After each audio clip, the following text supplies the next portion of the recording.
पितर पक्ष की पौराणिक कथाएं। शास्त्रों के अनुसार क्या है श्राद्ध के नियम। श्री कृष्ण भगवान ने कहा है कि आत्मा कभी मरती नहीं, ये बस एक शरीर से दूसरे शरीर में बदलती है। इसलिए आप अपने पूर्वजों को जब भी कुछ अर्पित करते हो तो वो उन्हें मिलता है। दानवीर कर्ण, जिनके नाम के आगे ही दानवीर था, उन्होंने पूरी उम्र दान दिया। जो भी उनसे कुछ मांगता वो उसे जरूर मिलता। कर्ण जब परलोक गए तो वहां उन्हें वो कुछ दुगना दिया गया जो कि उन्होंने दान किया था, लेकिन वो सब हीरे जवाहरात और सोना चांदी थे। कर्ण को खाने को कुछ नहीं मिला क्योंकि उन्होंने कभी भोजन दान नहीं किया था। कर्ण भूख से व्याकुल हो गए। अंत में यमराज की विनती करके धरती पर जाकर फिर से दान करने की आज्ञा मांगी। यमराज ने कर्ण को 14 दिनों का वक्त दिया। कर्ण ने धरती पर आकर जमकर भोजन दान किया और श्राद्ध किया।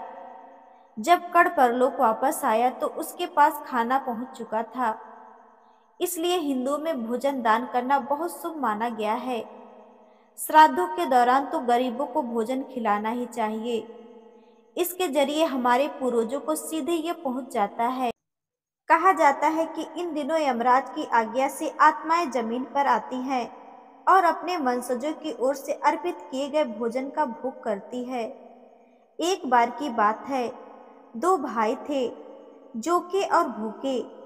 जोके अमीर था और भूखे गरीब। एक बार श्राद्ध का वक्त था तो अमीर भाई की पत्नी ने उनसे श्राद्ध करने को कहा, लेकिन वो इसे व्यर्थ की बात मानकर टालता रहा। ऐसा करने पर अमीर भाई की पत्नी ने सोचा, अगर श्राद्ध नहीं किया तो लोग बातें बनाएंगे। इसके लिए ऐसा करती हूँ कि अपने मायके वालों को दावत पर बुलाकर अपनी शान दिखाऊंगी। वहीं अमीर भाई की पत्नी श्राद्ध पर मदद करने के लिए गरीब भाई भोके की पत्नी को बुला लिया।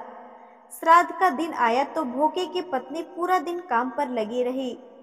पूर्वजों के लिए खाना बनाया, लेकिन जैसे ही उनके पूर्वज खाने पर आए तो क्या देखा कि वहां पर तो अमीर भाई के ससुराल वाले खा रहे हैं।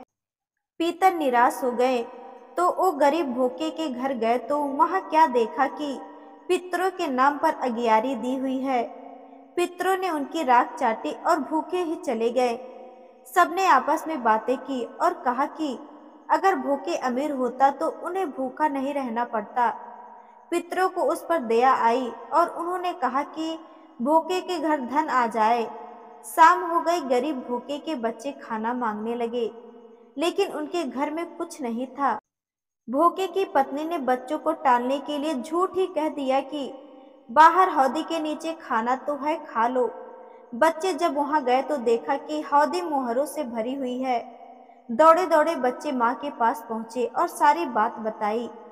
भोके अभी धनी हो गया। अगले साल जब पितृपक्ष आया, उसने अच्छे से श्राद्ध मनाया, 56 तरह के भोग लगाए और ब्राह्मणों को भी भोजन कराया। इससे पितर बहुत खुश हुए और भोके का धन और कुल हमेशा बढ़ता ही गया।